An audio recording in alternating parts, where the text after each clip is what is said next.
ప్రభువునందు ప్రియ దేవుని బిడ్డలారా, నేటి వాక్య ధ్యానం కొరకు ప్రార్థించుకుందాం. తలలు వంచండి, ప్రార్థనలో ఏకీభవించండి. ఎపిసోడ్ సహకారులు కావాలి, దయచేసి జ్ఞాపకం ఉంచుకోనండి. ప్రార్థన చేద్దాం. మమ్మలను మిక్కిలిగా ప్రేమిస్తున్న మా ప్రియ పరలోకపు తండ్రి, మీకు వందనాలు, స్తోత్రాలు. మిమ్మును విశ్వసించుట మాకు నేర్పమని అడుగుతున్నాను. విశ్వాసమునకు కర్త, దానిని కొనసాగించువాడు అయిన మిమ్మును వెంబడించుట ఎట్లో నాకు, వాక్యము వింటున్న వారికి దినదినము అత్యధిక మోతాదులో రీతిలో అనుగ్రహించుమని ప్రార్థిస్తున్నాను. నేటి వాక్య ధ్యానం వింటున్న వారికి దీవెన కలుగునట్లుగా, తద్వారా ఇతరులకు వారు దీవించబడిన వారుగా ఉండునట్లుగా సహాయం చేయము. యేసు నామమున ప్రార్థిస్తున్నాము తండ్రి, ఆమెన్. ప్రభువునందు ప్రియ దేవుని బిడ్డలారా, దయచేసి మీ పరిశుద్ధ బైబిల్ గ్రంథాన్ని తెరవండి.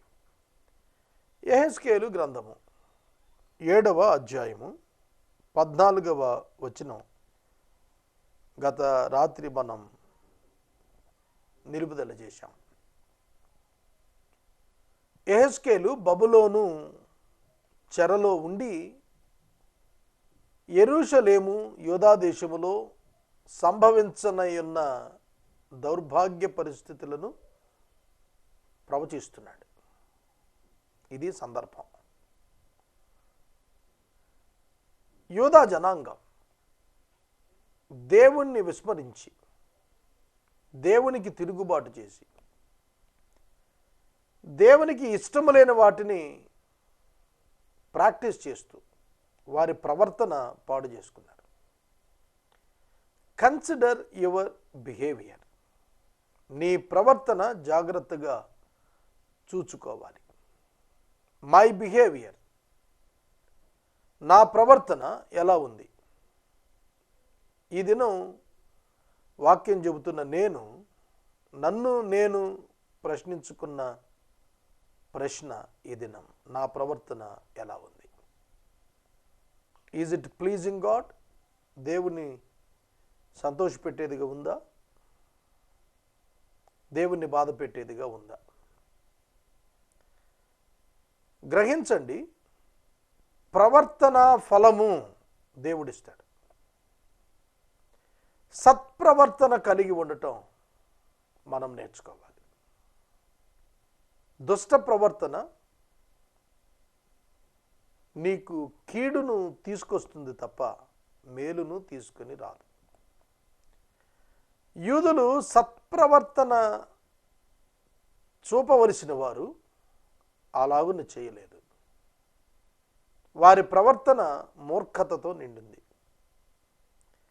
వారి ప్రవర్తన విగ్రహారాధన వైపు మొగ్గు చూపింది. వారి బిహేవియర్ వారి క్యారెక్టర్ను చూపిస్తుంది. వారి క్యారెక్టర్ వారి యొక్క స్పిరిచువల్ స్టేటస్ను ఎక్స్ప్లెయిన్ చేస్తుంది. దయచేసి గ్రహించండి. వారి ఆధ్యాత్మిక స్థితి భ్రష్టత్వానికి వెళ్ళింది. అందుకే వారి యొక్క హృదయము పాడైంది. హృదయం పాడైంది, పనులు పాడయ్యాయి. పనులు పాడయ్యాయి, వారు ప్రవర్తనకు ఫలం చెడు అనుభవించాల్సి వచ్చింది. యేసుక్రీస్తు నామమునందు విశ్వాసము ఉంచిన వాడు అనుదినము తన ప్రవర్తనను జాగ్రత్తగా కాపాడుకొనవలెను. It should be maintained well. జాగ్రత్తగా సరిచూచుకొనవలెను. కనుక యూదులు అలా చూచుకోలేదు, అందుకే నాశనం వైపు వెళ్ళారు. ఈనాడు చాలామంది యవనస్తులు తమ బలమును నిర్వీర్యం చేసుకుంటున్నారు. నా తండ్రి పోషిస్తాడు, నా తల్లి పోషిస్తుంది, నా తాత సంపాదించాడు, మంచిదే, ఇవన్నీ నీకు హెల్ప్ఫుల్ థింగ్స్. కానీ నీ జీవితం పట్ల నీ యొక్క ఉద్దేశం సరిగా లేకపోతే నీ భవిష్యత్తులో నీవు పాడైపోతావు. యవనులు దీనిని గుర్తించటం లేదు, యవనులు దీనిని గ్రహించలేకపోతున్నారు. భారతదేశానికి ఉన్న యువశక్తి ప్రపంచ దేశాల్లో ఎవ్వరికీ లేదు. రాబోయే 20 సంవత్సరాల్లో ఈ అత్యధిక ఉత్పాదకతను తీసుకొని రాగలిగిన పవర్ ఆఫ్ యూత్ ఇండియాకు ఉంది. కనుక భారతదేశం సంపన్న దేశం అవటానికి, భారతదేశం అభివృద్ధి చెందిన దేశంగా మార్పు చెందటానికి యువకులు వారి యొక్క శక్తి మిగిలిన ప్రపంచ దేశాలన్నిటికంటే అత్యధికంగా ఉంది అని అన్నారు. మరి ఆ యువక శక్తిని వారు ఎట్లా తమ ప్రవర్తన ద్వారా సద్వినియోగం చేస్తున్నారు? ఇంటర్నెట్ ద్వారా పాడు చేసుకుంటున్నారు యువకులే, కానీ ఇంటర్నెట్ ద్వారా తమ యొక్క శక్తిని పాడు చేసుకుంటున్నారు. డ్రగ్స్ తీసుకోవటం ద్వారా తమ యొక్క జీవితాన్ని పాడు చేసుకుంటున్నారు. క్రైమ్లో ఇన్వాల్వ్ అవటం ద్వారా తమ భవిష్యత్తును పాడు చేసుకుంటున్నారు. ఆల్కహాలిక్ అవటం ద్వారా తమ భవిష్యత్తును, ఆరోగ్యాన్ని పాడు చేసుకుంటున్నారు.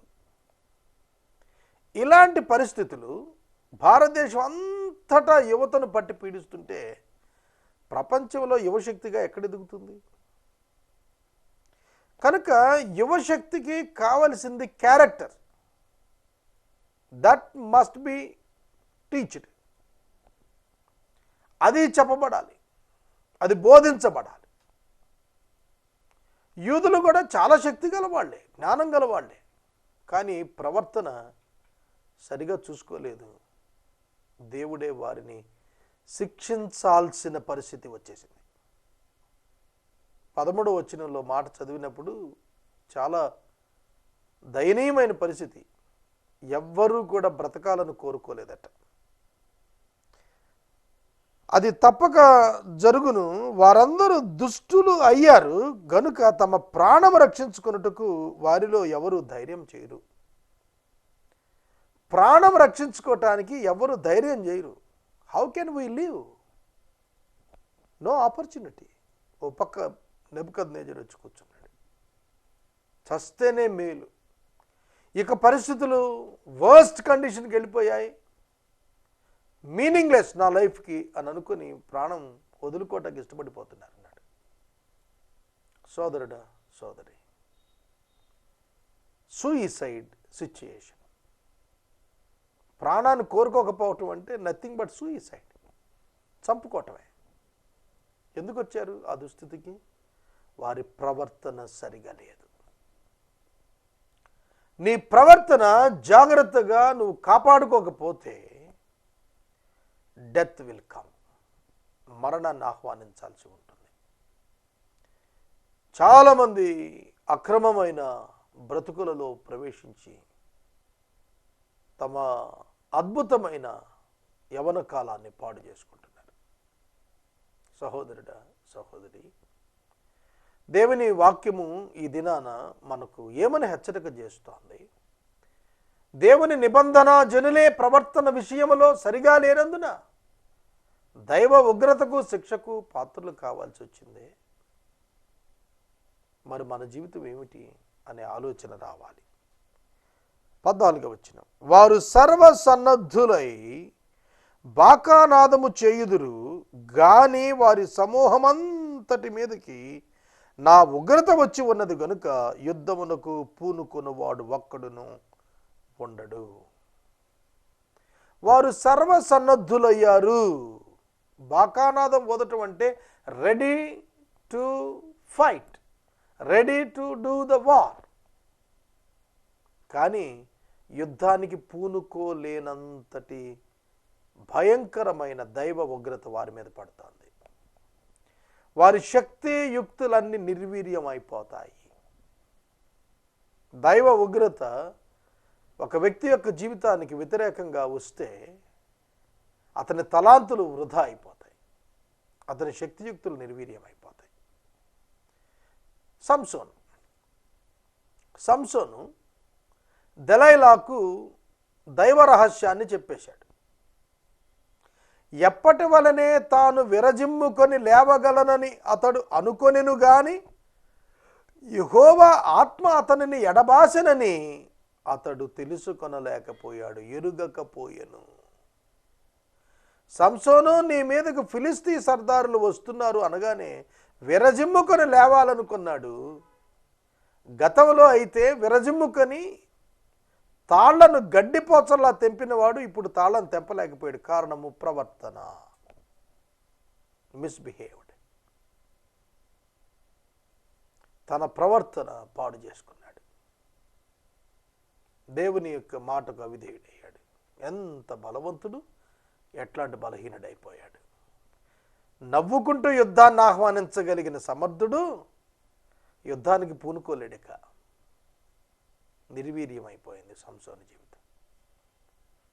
సోదరుడా, సోదరి, దేవుని ఉగ్రత వచ్చే దిక్కుగా నీ జీవితాన్ని నడుపుతున్నావా?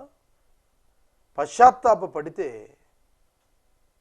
పాపక్షమాపణ ప్రభువు సన్నిధికి వచ్చి కోరుకుని నీతిగా జీవించడానికి నువ్వు తీర్మానం చేసుకుంటే దేవుని కృప, దేవుని సహాయం నీకు దొరుకుతాయి. యవనస్తులు ప్రత్యేకంగా దీన్ని గుర్తెరగాలి. సమాజంలో ఒక ఉన్నతమైన స్థితి చూడాలి అంటే యువకులు రక్షించబడాలి, యవన బిడ్డలు రక్షించబడాలి, యవనస్తులు కాడి మోయటం ప్రారంభం కావాలి. ముసలివారు కాదు కాడి మోయాల్సింది, యవనస్తులు మోయాలి. యవన బిడ్డలు షడ్రక్, మేషక్, అబేద్నెగో నిలబడ్డారు, రాజ్యంలో శాసనాలను తారుమారు చేశారు. కనుక దేవుని బిడ్డలు దేవుని శక్తిని ఆధారం చేసుకోవాలి, తమ స్వశక్తిపై కాదు. స్వశక్తిపై ఆధారపడిన వాడు యుద్ధానికి పూనుకోలేని దీనావస్థకు వెళ్ళిపోతాడు. Don't depend upon your capabilities, depend on the power of God. దేవుని శక్తిని ఆధారం చేసుకోండి. దేవుని శక్తిని ఆధారం చేసుకోవటం అంటే ఏంటో తెలుసా? దేవుని వాక్యమునకు లోబడుట, విశ్వాసముతో లోబడి పనిచేయుట. మళ్ళీ అది కూడా పనిచేయటమే. దేవుని శక్తిని ఆధారం చేసుకోండి అంటే గుళ్ళో కూర్చొని, చర్చిలో కూర్చొని ప్రార్థనలు చేసుకోండి అని కాదు. You must work in obedience to the word of God. దేవుని వాక్యమునకు లోబడి పనిచేయుట నిన్ను విజయ మార్గాన నడిపిస్తుంది. అలా కాకపోతే జీవితం భ్రష్టత్వానికి పోతుంది. బయట ఖడ్గం ఉన్నది, లోపల తెగులున్నది, క్షామం ఉన్నది. బయట ఉన్నవారు ఖడ్గంతో చస్తారు, పట్టణంలో ఉన్నవారు క్షామముతో తెగులుతో చనిపోతారు. వారిలో ఎవరైనాను తప్పించుకున్న ఎడల వారందరూ లోయలోని గువ్వల వలె పర్వతాల మీద నుండి తమ దోషమును బట్టి మూలుగుతుంటారు. అందరి చేతులు సత్తువు తప్పుతున్నాయి, అందరి మోకాళ్ళు నీళ్ల వలె తత్తరిల్లుతున్నాయి. వారు గోనెపట్ట కట్టుకుంటారు, వారి ఘోరమైన భయం తగులుతుంది. అందరూ సిగ్గుపడుతున్నారు, అందరూ తలలు బోడైపోతున్నాయి. తమ వెండిని వీధుల్లో బారేస్తున్నారు, బంగారాన్ని నిషిద్ధంగా ఎంచుతున్నారు. యెహోవా ఉగ్రత దినమందు వెండి అయినా ఆదుకోదు, బంగారం అయినా ఆదుకోదు, వాళ్ళని తప్పించజాలదు. వారి దోషక్రియలు విడవకుండా అభ్యంతరమైన కనుక దానివల్ల వారు తమ ఆకలి తీర్చుకొన జాలకపోదురు, తమ ఉదరమును పోషించుకొన జాలకపోదురు. యంగ్ పీపుల్, యవనస్తులారా, ఈ మాటలు శ్రద్ధగా ఆలకించాలి. ఉదర పోషణార్థం నీ ఆహారాన్ని నువ్వు సంపాదించుకోవాలని నువ్వు ప్రయత్నం చేస్తున్నావు, నువ్వు ఆశపడుతున్నావు. దేవునికి లోబడు. వాక్యం ఏం చెబుతుంది? నెబుకద్నెజరు బబులోను నుండి వచ్చి యెరూషలేము చుట్టూత 12 గుమ్మాలు నుండి లోపలికి బయటవి రాకుండా నిషేధించాడు. తన కంట్రోల్లోకి తీసుకున్నాడు, ముట్టడి వేశాడు. లోపల ఉన్నవారు బయటికి రావటం లేదు, బయట ఉన్నవి లోపలికి వెళ్ళటం లేదు, ముట్టడి వేయబడింది. లోపల ఆహార పదార్థాలు అయిపోయాయి, మనుషులు తినే పరిస్థితి వచ్చేసింది. వారి ధైర్యం చెడిపోయింది. బయటికి వెళితే కత్తి, లోపలైతే కరువు. వారి బలం నిస్సత్తువైపోయింది. వారి చేతులు సత్తువ తప్పాయి. వారు మూలుగుతున్నారు, యవనస్తులు మూలుగుతున్నారు. గోనెపట్ల కట్టుకున్నారు, సరైన వస్త్రం లేదు. విచారాన్ని సూచిస్తోంది గోనెపట్ట. ఘోరమైన భయం వచ్చేస్తోంది. బ్రతకాలంటే భయం, ఎలా బ్రతకాలనే భయం. యవన బిడ్డలు తమ యవన కాలములో సమయాన్ని పాడు చేసుకుంటే ఇలాంటి భ్రష్టత్వం వస్తుంది. అన్నీ ఏది చూసినా భయమే. ఏ పనిలో ప్రవేశించాలన్నా భయమో అనుమానమే. దేవుని యందు భయభక్తులు లేని వారి జీవితాలు ఈ విధంగా తయారవుతాయి. సిగ్గు, తలలు బోడైపోతున్నాయి.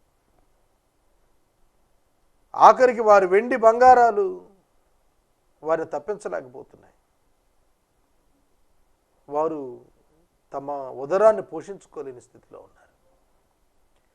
ఎప్పుడైతే దేవుడిచ్చిన అవకాశాన్ని, కృపాకాలాన్ని నువ్వు నిర్వీర్యం చేసుకుంటావో, నీకు ఇవ్వబడిన మంచి సమయం, రైట్ టైంని నువ్వు సద్వినియోగం చేసుకోకుండా పోతావో, నీవు నీ భవిష్యత్తులో దుఃఖాక్రాంతుడవై జీవించాల్సి వస్తుంది. సోదరుడా, సోదరి, దేవుని విడిచి తీసుకునే నిర్ణయం, దేవుని వాక్యానికి భిన్నంగా తీసుకునేటువంటి తలంపు ఎప్పుడు డామినేట్ చేస్తుందో నీ జీవితాన్ని, నీకు అవమానము, సిగ్గు, నిస్సత్తువ, భయం వచ్చేస్తాయి. ఇది గుర్తెరగాలి, ప్రతి విశ్వాసి గుర్తెరగాలి. నాకు డబ్బు ఉంది, బంగారం ఉంది, వెండి ఉంది అని నువ్వు అనుకుంటే ఆపద దినమున అవి నిన్ను రక్షింపలేవు. వాటిని ప్రయోగించి నేను తప్పించుకోగలను అనుకోవటం అసాధ్యం. సోదరుడా, యవన కాలంలో ఉన్నటువంటి నీవు డబ్బుపై ఆధారపడద్దు, దేవునిపై ఆధారపడు. నిన్ను నీతి మార్గమున నడిపించగలిగిన శక్తిమంతుడైన దేవునికి విధేయుడివై జీవించు. నీ మార్గం అంతకంతకు తేజరిల్ల చేస్తాడు. మొదట కొద్దిగా అనిపించిన తుదకు అది మహావిస్తారం అయిపోతుంది. బైబిల్లో ఎంతోమంది భక్తులు ఇట్లాంటి వాళ్ళు ఉన్నారు. శృంగారమైన ఆభరణమును వారు తమ గర్వమునకు ఆధారముగా వినియోగించిరి, దానితో వారు హేయమైన దేవతా విగ్రహాలు చేసిరి. నేను దానిని వారికి రోతగా చేస్తాను, నేను దానిని వారికి రోతగా చేసేదను. బంగారంతో విగ్రహాలు చేసుకున్నారు, ఆ బంగారం వారికి రోత అయిపోతుంది అన్నాడు. ఎందుకంటే లేని దేవతలను సృష్టించుకున్నారు. మనుషులు దేవునికి లోబడటానికి బదులు తమ ఇష్టాన్ని తాము కంటిన్యూ చేసుకోవటానికి అంగీకరించే ఒక విగ్రహాన్ని చేసి పెట్టుకున్నారు. దొంగతనం చేయకూడదు కదా, దొంగతనం చేయకూడదు, అక్రమార్జన కూడదు, దుర్లాభం కూడదు. ఇవన్నీ చేసి దేవుడి దగ్గరికి వచ్చి, దేవుడా ఇదిగో నీకు ఇంత బ్లాక్ మనీ ఇచ్చేస్తున్నాను కనుక నన్ను అంగీకరించే అంటే అంగీకరించడానికి దేవుడు ఎవరు? నువ్వు సృష్టించుకున్నవాడు, నువ్వు వెళ్తున్నావు అంతే. నిజదేవుడు దాన్ని అంగీకరిస్తాడా? నెవర్. ఎన్నడూ అంగీకరించడు. దుర్లాభాపేక్ష, అక్రమార్జన, నీతిమాలిన ఆదాయం గాడ్ నెవర్ యాక్సెప్ట్స్. దేవుడు ఎప్పుడు ఒప్పుకోడు. కాబట్టి మనం సత్యంతో నీతితో బ్రతుకుదాం అని అనుకుంటే ఇట్లాంటివి రావు కదా, దుర్లాభం, అక్రమార్జనలు రావు కదా. కాబట్టి ధనాపేక్ష ఉన్నవాడు తన ధనాపేక్షను అంగీకరించడం కొరకు ఒక దేవుణ్ణి చేసుకోవాలి. అందుకొరకు ఒక విగ్రహాన్ని బంగారంతో చేశాడు. What is the use of that? Nothing. ఏమీ ప్రయోజనం లేదు దానివల్ల. దేవుని యొక్క వాక్యము చాలా తేటగా చెప్తోంది, అది రోతగా తయారవుతుంది ఒకనాడు. హెల్ప్లెస్ అయిపోతావు. It can't save you. దానిని అపవిత్రపరిచినట్టు అన్యుల చేతికి దోపుడు సొమ్ముగా, దుర్మార్గులైన జనులకు లూటీగా నేను దాన్ని అప్పగిస్తాను. వీళ్ళు చేసిన బంగారు విగ్రహాలన్నీ నెబుకద్నెజరు వచ్చి లూటీ చేసి ఎత్తుకుపోయాడు. లూటీ చేసేసాడంటే ఏంటంటే ఏం మిగల్చుకొని ఎత్తుకుపోవటం, ఖాళీ చేసేసాడు. తమ బంగారం అంతా తమ పాపాన్ని ఒప్పుకుంటూ కొరకు తమ సొంత దేవతలు చేసుకున్నారు.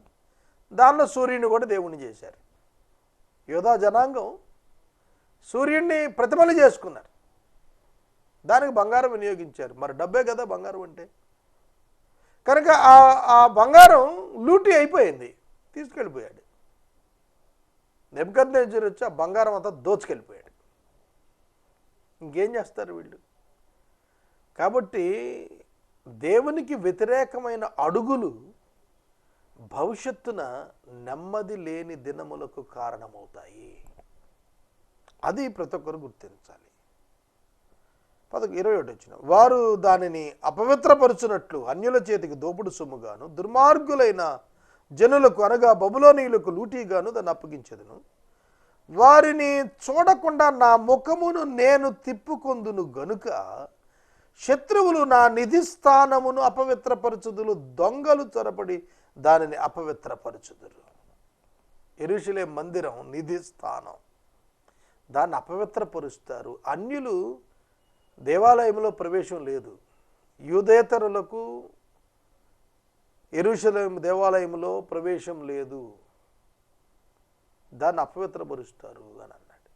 అంటే దేవుణ్ణి ఎరుగని వారు దేవాలయంలోకి వచ్చి ఏంటి పని అక్కడ? ఏమీ లేదు. దేవుని ఎరిగిన వాడు ఆరాధన కొరకు వస్తాడు, అది బిజినెస్. దేవునికి భక్తునికి మధ్యన ఆరాధన ఒక పని. దేవుణ్ణి ఎరగని వాడు మందిరంలోకి వచ్చి ఏం చేయాలి? అందుకనే దేవుడు వాళ్ళని రానిలే. కనుక అన్యులకు ప్రవేశం లేదు. అట్లాంటి దానిలో అన్యులు లోనికి వచ్చేస్తారు.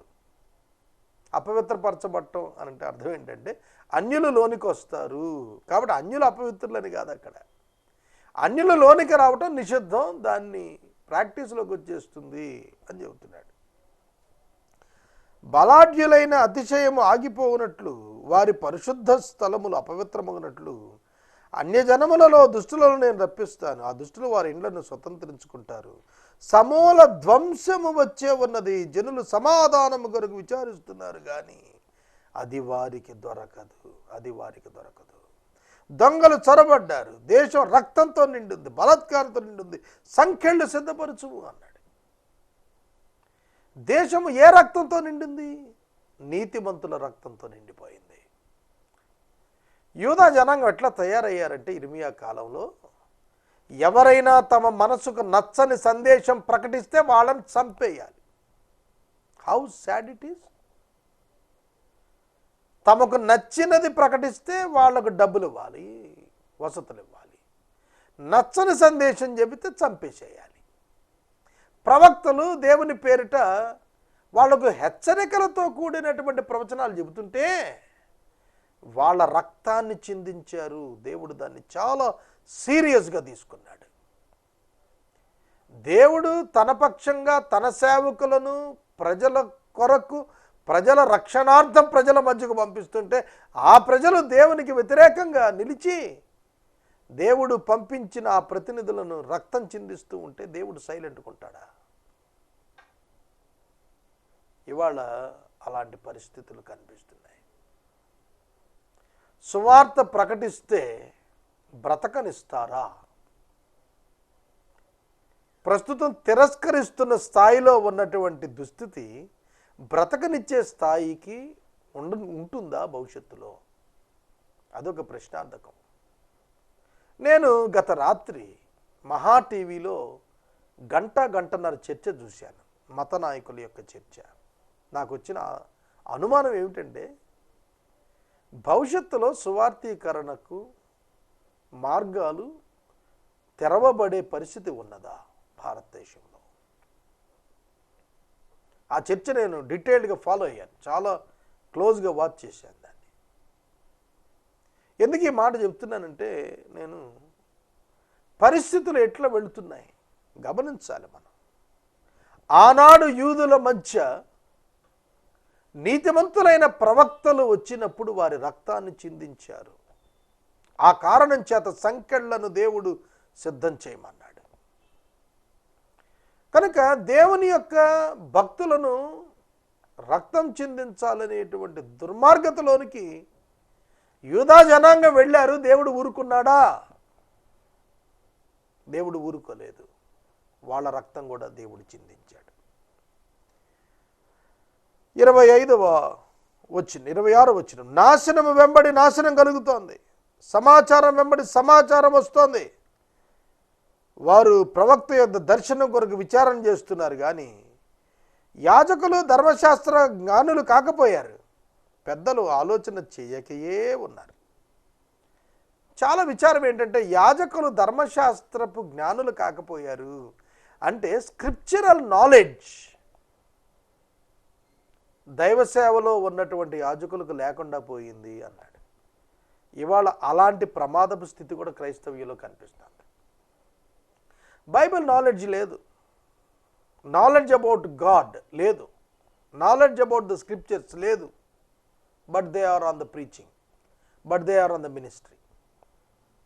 పరిచర్యల్లో ఉన్నారు, వాక్యం తెలియదు. పరిచర్యల్లో ఉంటున్నారు, దైవశక్తిని గురించిన నిర్వచనం అర్థం కాలేదు, జీవితంలో తెలియలేదు. కాబట్టి ఏమిటి ప్రయోజనం? ప్రజలను వాళ్ళు ఏ విధంగా నడిపించగలుగుతారు? వెళ్ళారు యూదులు, యాజకుల దగ్గరికి వెళ్ళారు, సలహా అడిగారు, కానీ చెప్పలేకపోతున్నారు. ఎందుకంటే జ్ఞానం లేదు, లేఖన జ్ఞానం లేదు. లేఖనం ఏం చెబుతుందో చెప్పలేకపోతే ఇంక వాడు ఏ విధంగా దైవ జ్ఞానంలో ఎదుగుతాడు? భక్తుడు ఎదగలేడు. కనుక చివరి రోజుల్లోకి వచ్చేటప్పటికి, బబులోను చెర సమయంకి వచ్చేటప్పటికి యూదుల పరిస్థితి ఎలా ఉందంటే ఊరికే ప్రవచనాలను ఆశ్రయిస్తున్నారు, దానివల్ల ప్రయోజనం రాలేదు. లేఖనాలను ఆశ్రయిద్దామంటే ఆ జ్ఞానం కలిగిన యాజకులు లేకుండా పోయారు. ఆ దౌర్భాగ్యతకి భారత క్రైస్తవ సంఘం వెళ్ళకూడదని నేను అనుదినం ప్రార్థన చేస్తున్నాను. కానీ నేను ఒకందుకు సంతోషిస్తున్నాను, ఎందుకంటే కొందరిని దేవుడు వాక్యములో అద్భుతమైన నిపుణతతో లేవనెత్తుకుంటున్నాడు. They may not be in the public media, వాళ్ళు టీవీల్లో కనపట్టలేదు, కానీ గొప్ప బైబిల్ నాలెడ్జ్ ఉన్నటువంటి మంచి నిష్ణాతులైన దైవ సేవకులు నా వినికిడిలో నేను చూశాను. వారితో ఇంటరాక్ట్ అయ్యాను, వారితో మాట్లాడాను. They are not interested. వాళ్ళు ఈ పబ్లిక్ మీడియాలోకి వచ్చే ఇంట్రెస్ట్ వాళ్ళకి లేదు, కానీ వాళ్ళు తయారు చేస్తున్నారు, అట్లాంటి వారిని తయారు చేస్తున్నారు. God is on that great mission. నేను గమనించాను అది. స్క్రిప్చరల్ నాలెడ్జ్ లేకపోతే ఒక సేవకుడు ఏమని టీచ్ చేస్తాడు. కాబట్టి ఆనాడు దుస్థితి ఏమిటంటే వాళ్లకు కౌన్సిలింగ్ దొరకలేదు. ఇలా చేయండి అబ్బాయి, ఇలా చేస్తే ఇది జరుగుతుంది, ఇలా చేయాలి, ఇలా పశ్చాత్తాపడండి, ఇట్లా ప్రభువును వేడుకోండి, ఇక్కడ మార్గం మార్చుకోండి, ఇక్కడ పశ్చాత్తాపడండి, ఇక్కడ మీ జీవితాలు అకౌంటబిలిటీ లేదు, సరి చేసుకోండి అని చెప్పేటువంటి బోధకులు లేకపోయారు ఆ రోజున. పెద్దలకు ఆలోచన లేదు, రాజు వ్యాకులు పడుతున్నాడు, అధికారులు భయపడిపోతున్నారు, సామాన్య జనులు వణికిపోతున్నారు. నేను యెహోవానై ఉన్నానని వారు తెలుసుకునేటట్లు వారి ప్రవర్తన ఫలం నేను వారి మీదకి రప్పించబోతున్నాను, వారు చేసిన దోషాలను బట్టి వారికి తీర్పు తీర్చబోతున్నాను అన్నాడు. యోధావారు చేసిన దోషములను బట్టి దేవుడు ప్రవర్తన ఫలం వారి మీదకి రప్పిస్తున్నాడు. వారు నిరపరాధుల రక్తం చిందించారు, విగ్రహారాధన చేశారు, అపవిత్రమైన జీవితాన్ని జీవించారు, అందుకు వారి మీదకు చెర రాబోతోంది, నేను రప్పిస్తున్నానని దేవుడు సెలవిచ్చాడు. యెహెజ్కేలు ద్వారా బబులోనులో ఉన్న జనులు తెలుసుకున్నారు, యెరూషలేము పడగొట్టబడుతుంది, వారు కూడా బబులోనుకు వస్తారు. కొందరు చచ్చిపోతారు, కొందరు చెరకొస్తారు. ఇది సందేశం యెహెజ్కేలు కాలంలో ఇవ్వబడింది. దానిని ఈ దినాన మనం ఉన్న కండిషన్స్ని అప్లై చేసుకుంటూ మనం ఆలోచించాం. మారు మనసు పొందాలి, రక్షణ పొందాలి, నీతి మార్గాన్ని నడవాలి, సత్యమైన జీవితాన్ని జీవించాలి. దీని కొరకు మనం సిద్ధపడదాం, ప్రార్థించుకుందాం. ప్రార్థన. మమ్మల్ని మిక్కిలిగా ప్రేమిస్తున్న మా తండ్రి వందనాలు. వాక్యం విన్న బిడ్డలను దీవించము, యేసు నామమును అడుగుచున్నాం తండ్రి, ఆమేన్. తండ్రి అయిన దేవుని ప్రేమ, కుమారుడైన యేసయ్య కృప, పరిశుద్ధాత్మని యొక్క అన్యోన్య సహవాసం సదా మనకు తోడైండును గాక. ఆమేన్.